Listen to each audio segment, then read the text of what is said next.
The clouds parted over the Isles of Boreas. It was time to choose. The rebellion was in trouble.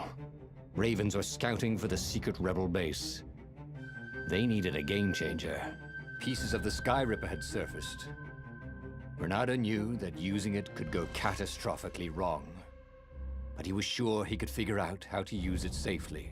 Also, a temple had risen out of empty desert. The Iblis stone was hidden there. It was a dangerous artifact. It could corrupt its user into a bloodthirsty monster. Maybe he could find a way to use it, to take its power without surrendering to its wickedness. And also, his old friend Lupino needed rescuing. Of course, Reynardo had a pretty strong suspicion that Lupino had betrayed the rebellion, and he had a gut feeling that he needed to use that to his advantage.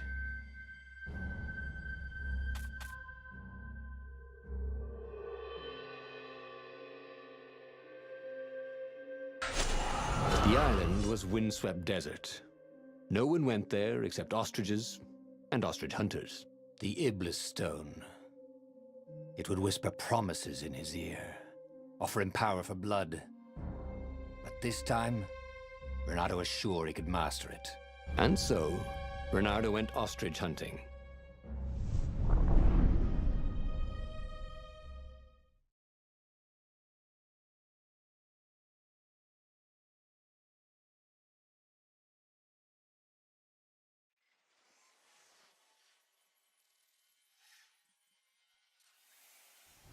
Every child could sing verses about the Sky Ripper, but ancient codices held hints of other things.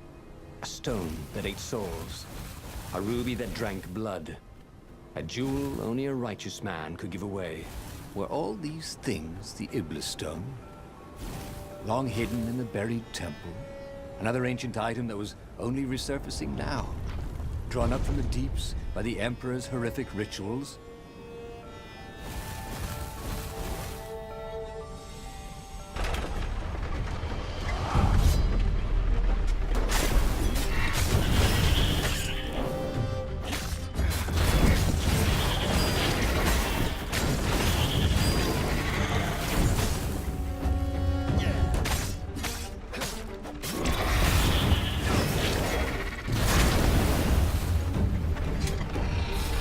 Ravens were already here, cawing in frustration.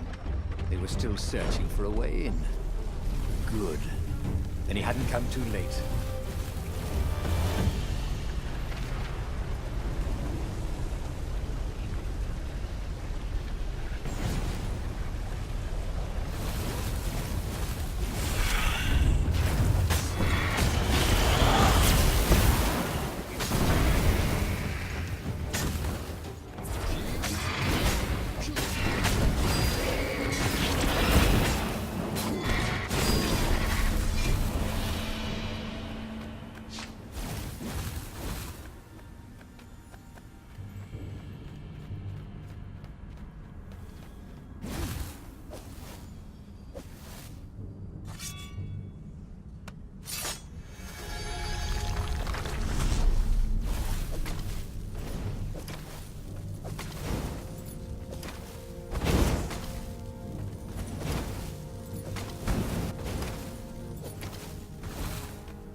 There had to be some way to use the Iblis stone. It was old, wasn't it? People are so much cleverer now. And Reynardo was pretty sure he was cleverer than most.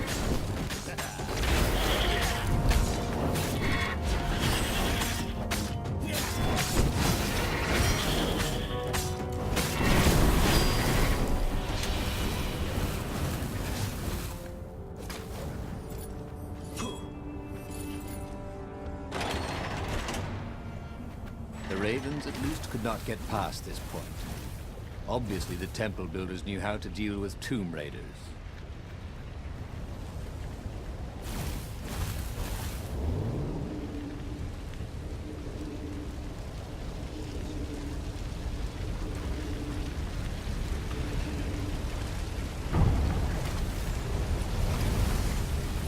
If he was a weapons engineer, Reynardo would make the cannonballs go much faster.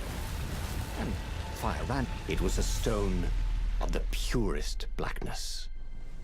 It reflected no light, like a void made solid. Nervous, he picked it up. I can make you mighty. Who said that? Give me blood. It was the stone, eager, thirsty. Kill the Emperor's daughter.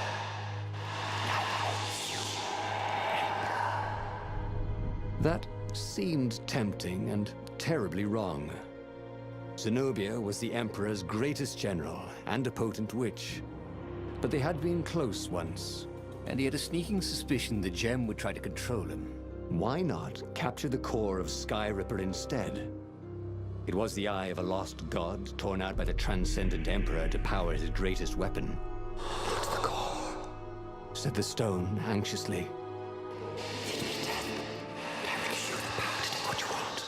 But even though Reynardo knew how evil the gem was, he had a clever plan for dealing with it.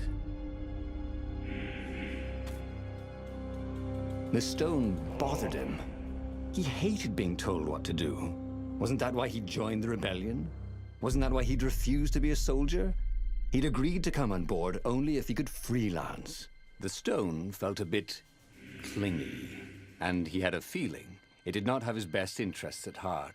The sage Calaveras had told him where to find the Sky Ripper, a weapon capable of challenging the gods. Even without its armature, the core would still possess great power. He would go there.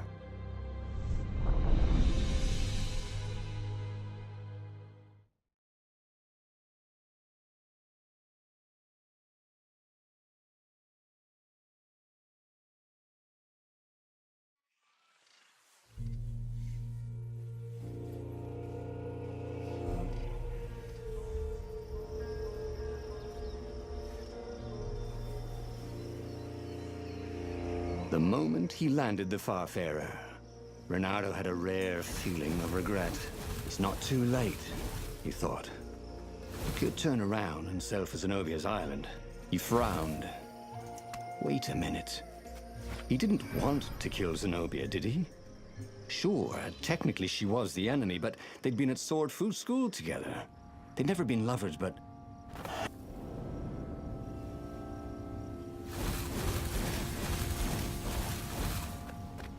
There was something sour in the air. Like the earth had ruptured over something that had been fermenting for a very long time.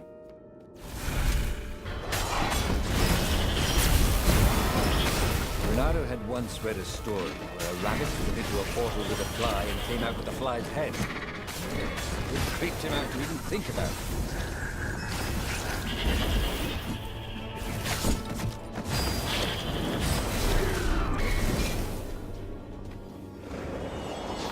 The stone hadn't lied about what it could do for him. With each raven he cut down, he felt a jolt of power flowing into his arm. "You're weak," whispered the stone. "The core will kill you." "Are you afraid of it?" Don't be ridiculous. It chuckled. "It's stable. It will poison you if somebody just carry it. And if you try to use it, it will explode catastrophically." Reynardo did not trust rocks that talked in his head. He went onwards.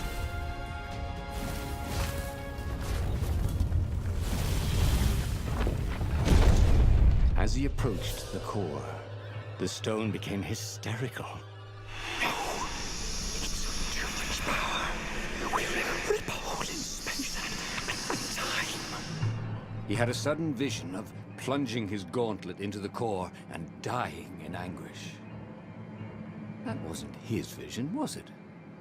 The stone had sent him its darkest fears, hadn't it? He had a sudden impulse to do exactly that.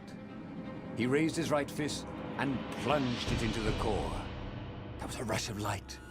He thought he could hear the stone screaming. And then he passed out. When Reynardo came to, the core was gone. But the Iblis stone was no longer black, but glowing with a blue light. And it was silent. I can't hear you, he sang out, and you? It didn't answer. Ha, he said. He had defeated the demonic gem with the power of his mind. He felt invincible. It was time to attack the Imperial outpost on the Nexus. Take the battle to the enemy. But among the huge crystals, there was also an observatory. A wise man would probably ask the scientists exactly what he had first. How wise was he? As the Farfarer made its way toward the Nexus, Reynardo watched sparks fly out of the core. The Iblis stone sucked them in hungrily. You'd think the stone would want this kind of power, wouldn't it? Thought Reynardo. Well, the scientists would explain it all. This time, Reynardo was sure he'd figured out how to use the core safely.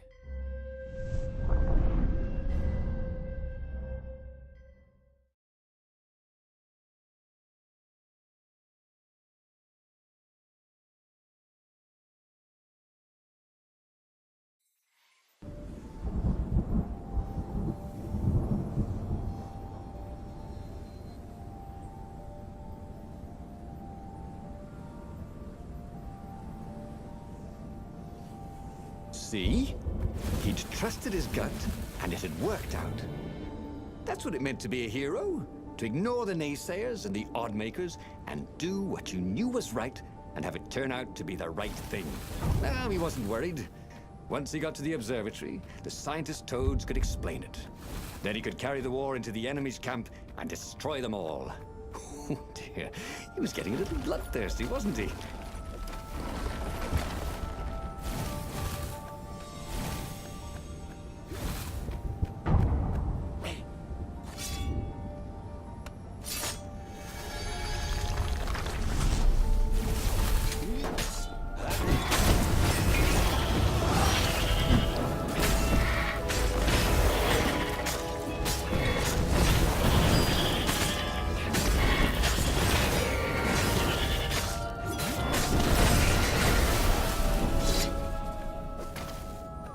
Reynardo had never felt better in his life. Normally, a battle would wear him down and he would need a night's sleep. Now he felt like he could go all night and all day. He felt like people were cheering him on, and he could practically hear their applause as he slew one raven after another.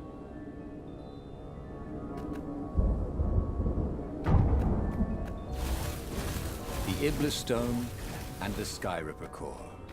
Two artifacts from the time of legends. Reynardo was becoming a legendary hero, wasn't he? He had enough power to save the rebellion, but he had to understand this power, so he would not misuse it.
The toads at the observatory measured the stone with their occult devices.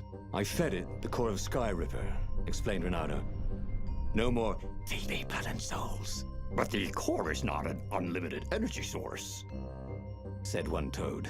Another said, there's a feedback loop, you see, which could overload the stone. The stone doesn't actually feed on souls, claimed a third, but on pain of killing another sentient being.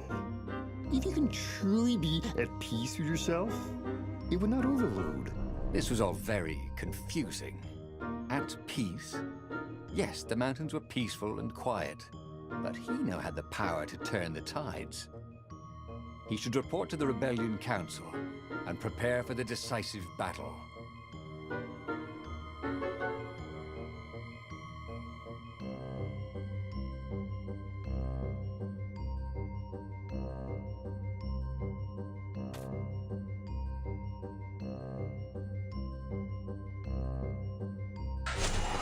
Reynardo couldn't make sense of anything the toads said, and listening to them argue made him restless. The Iblis Stone had made him a power in his own right. The core had kicked the Iblis Stone out of his head by filling it with more power than it could eat. It was time to meet the leadership of the rebellion. It was time to go to the ruins where they had hidden their secret base.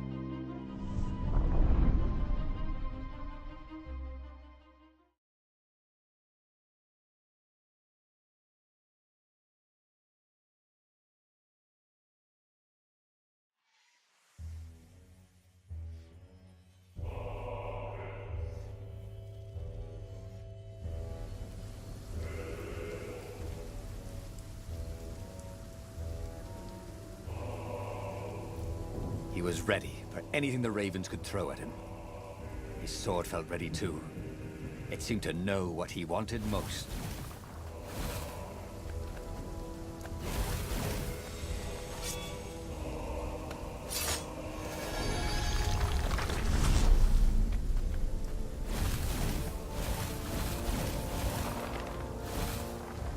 Now, before I kill you guys, I said, do any of you know where I can get a smoothie around here?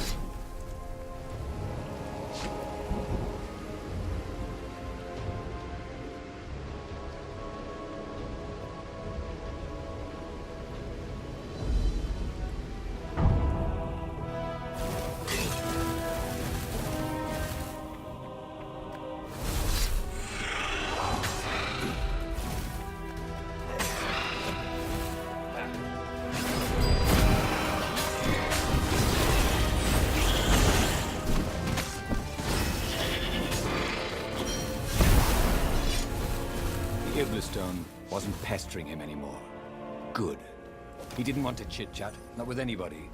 He didn't want to think about Zenobia or Lapino. He just wanted to fight.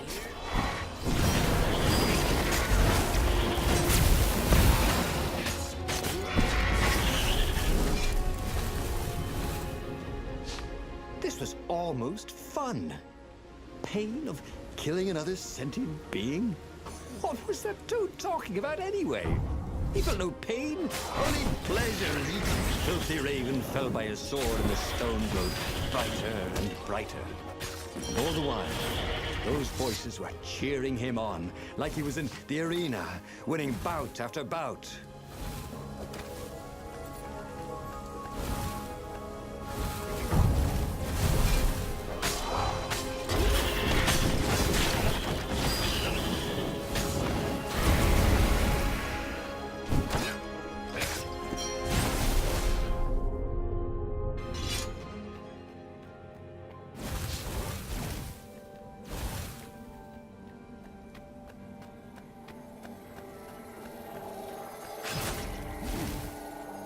Anyone ever tell you have a lovely eye? No? Long stairs. So he was close to the rebel base. Nothing was on fire. So far, so good.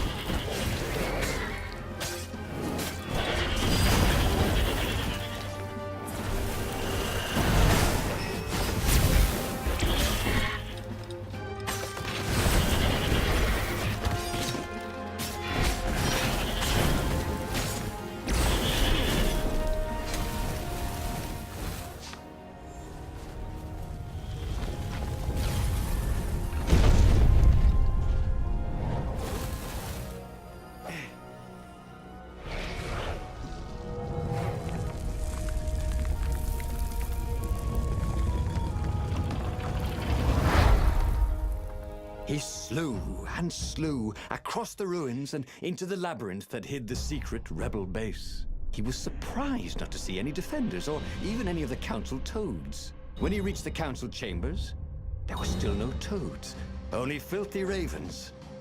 "Stop him! He's gone mad!"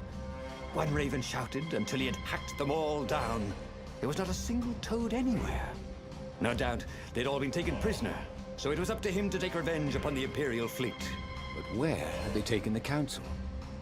It couldn't be good that the Empire had not only found the secret rebel base, but killed or captured everyone there. No matter. He was on a roll. He headed full speed towards the Imperial fleet. He would be the fox who took down 100 warships. He charged.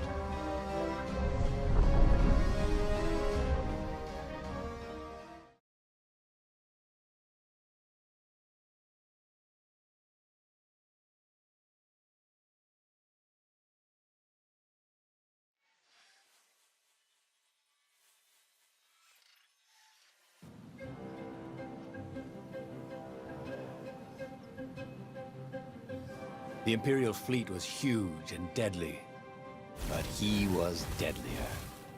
The crowd was cheering him on. He could practically hear it. "Reynardo, the hero of the rebellion!"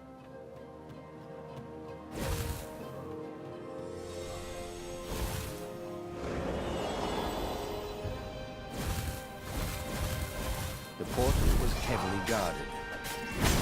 Let's go someplace they really didn't want him to go.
As he slew his way across the fleet, Reynardo thought he could hear a small voice whispering in his ear.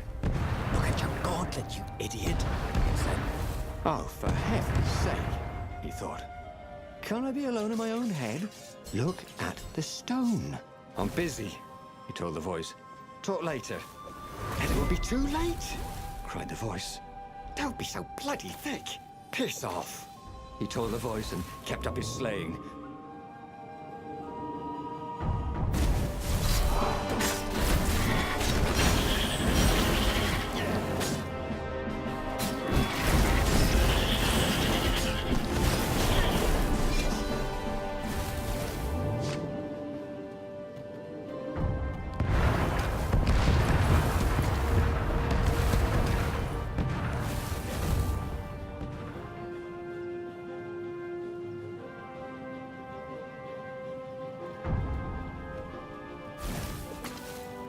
Soon he'd confront the Emperor. Again. This time, he'd make an end of it. He'd screwed up last time, but he had a good feeling about this time.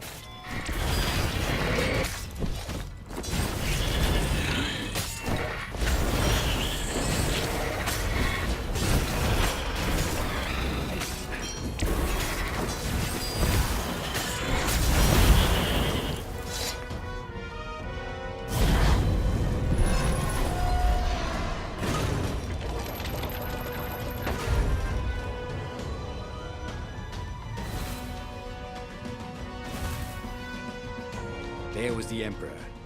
Reynardo cut down his elite guard. The exalted Toad cowered fearfully. He had sought to evade death and only made death come to him faster. Reynardo savored the moment. And then, too quick, it was over.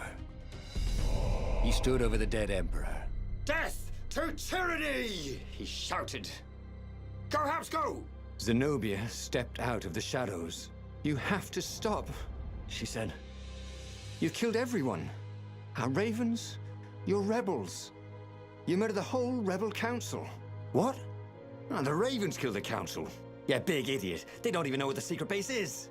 Shouted Lapino, who was with her for some reason. Look at the stone, said Zenobia. It was black as night. Blacker. But I fed it the core, said Reynardo. It was glowing. Well, who needs a core? He said, and he attacked.